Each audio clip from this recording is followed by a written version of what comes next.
how do you evaluate a game like that? What's your takeaways? Start this press conference by saying I actually was clean shaven this morning.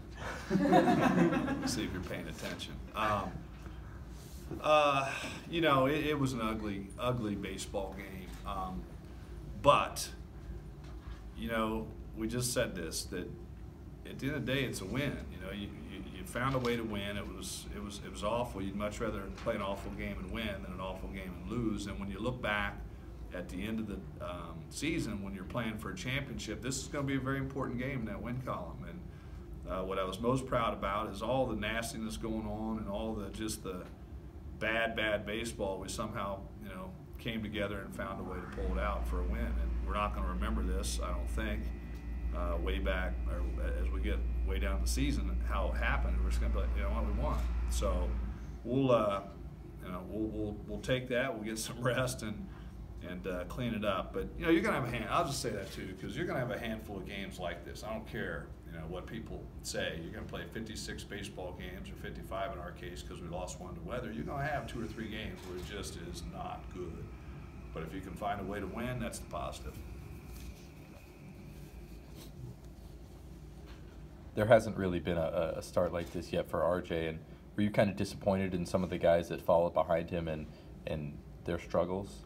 Well, yes and no. I mean, some of them yes, some of them no, because we've been asking a lot out of, you know, guys like Corrigan and you know, Tolman too, and they just didn't have it. You know, they were out of gas, and I don't want to say they weren't competing. They were competing. They just weren't very effective today. But anytime you only get 2 innings out of your starter, you know, I think we sat in here last night. I think we did, and I said I feel pretty good. I feel like we're in pretty good shape with our bullpen today. Shows you how much I know. So, how tough is it? And I know you've had to do it a few times this season, when those later innings start getting on, and you've had 5, 6 relievers, and you start looking at the list. How tough is it to kind of pick from there? You know, you just look at, really kind of for us, it's just the strikes late. I mean, that's something we need to be better at. You know, we've got a lead. We've had a lead a lot, and we've had a lead a lot late after innings 6 and 7, and you know, we've got to do a better job of coming in and throwing strikes. So when we're looking at that board, I mean, it really comes down to that. You know, Cal will say, "What do you want to do?" I say, "Whoever's going to throw strikes." I mean, that's kind of you know, step one for us. But you know, everybody competed, everybody contributed to the best they can. We weren't ugly. I don't know what we were in the country ERA coming in, but it was pretty good. Top 10. Top 10. You know what? They deserve a down day, is the way I'd look at it. Does this change anything for Tuesday, or by then will you guys be full go? We'll rest tonight. Okay. We'll rest, just kind of check and do a heat check and see where everybody is. That'll probably determine where we go on the midweek stuff.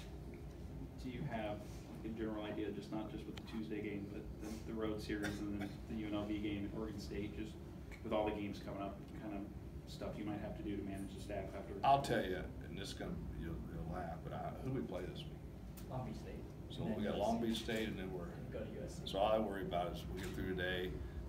We'll get through. We're gonna do whatever we can to get through on Tuesday. But I would assume that we would be back into the, you know, the Marsh and the Vanderkoy and get a better outing out of RJ and be rested. I mean, that's the plan.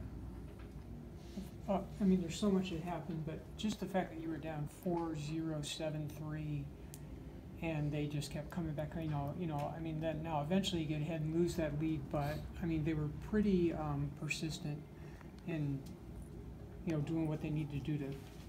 Yeah, I mean, us and them.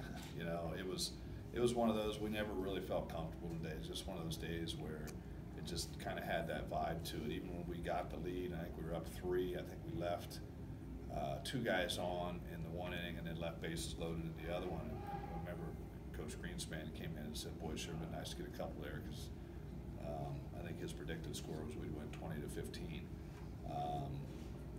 was off a little bit, but it just didn't feel comfortable. And you know, but I did like our resilience. And you know what, ugly, but we'll take it. It's your first sweep of Arizona, 3-game sweep, and first of the ASU since 2009. What do you take from that?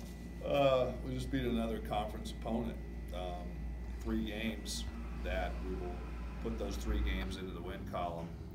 I'm always, and I don't mean to be like, I don't make a big deal out of who it is or what it is. It's like we won. So I appreciate, I guess from a fan perspective and a school perspective, it gives people something to talk about. But really, I'm looking at we're 8-1 in conference, and I said it here the first night, like we don't get more for beating Arizona or less.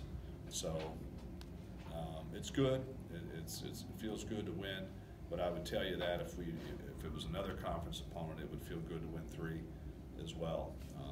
But I mentioned it earlier, the Territorial Cup points, nice to have that in the bank. And we got one more down there with them, and we're gonna try to get them again. What was Carter's issue? Just tightened up in the back. I mean, it's long. It's a long weekend, and I think he was a little dehydrated too. He's ramping up. He's fine. Yeah, it'd be day to day. Be fine.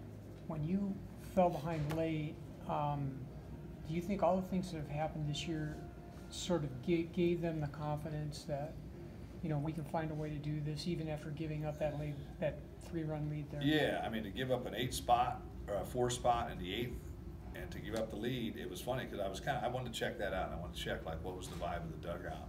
It was interesting. Guys were upset the way that we kind of allowed that to happen, but there was no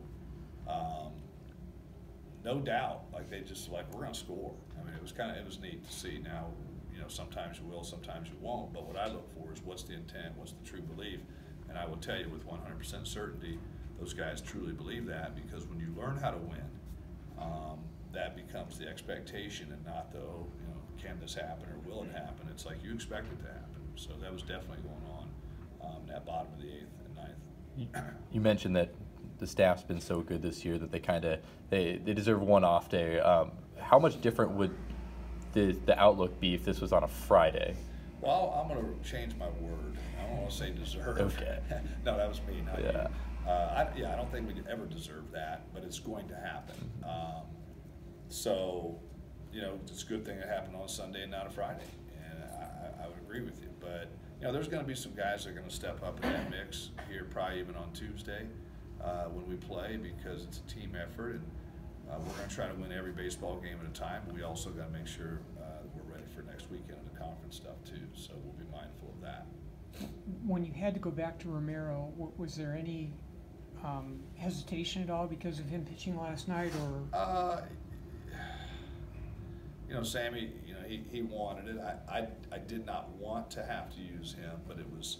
I'll give you a little bit of taste of this team. I mean, that guy's like, hey man, I'm ready. I walked down to the pen actually earlier and just said, hey, do you have anything today? And he's like, absolutely, absolutely. And then when things had happened, I can't remember what it was, 8th or 9th or something, but I'm literally standing at the water cooler, and Marsh runs by me and says, Skip, I'm going down to toss to see how I feel. I mean, that's so.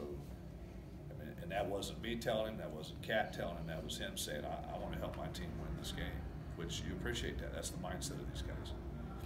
Would you have put Alec into the game, or would you have tried to stay away from that? I doubt it. Yeah. Goes back to the intent thing. I appreciate the fact that he wanted to do that.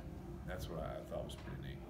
Where's Luke Laflamme in terms of getting He's into close. the I game? mean, he probably would have been the next guy today.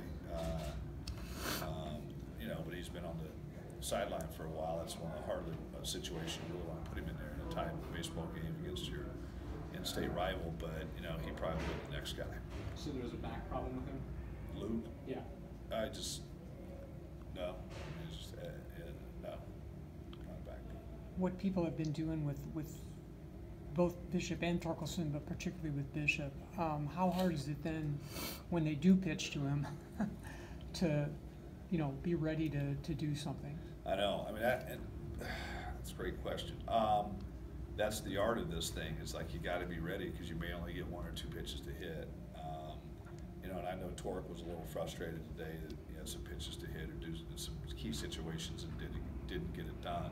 But I would say, more often than not, that kid has, and he's executed for us a lot. It's just an interesting combo because the fact that they both feed off each other. One forces the other one to get pitches, and the other one forces the other one to get pitches to hit. And if Alika continues to give you the quality all the ABs behind him. It's not an automatic. If you want to go ahead and put runners on base in front of Alika Williams and Carter Aldretti, we'll take our chances with that too.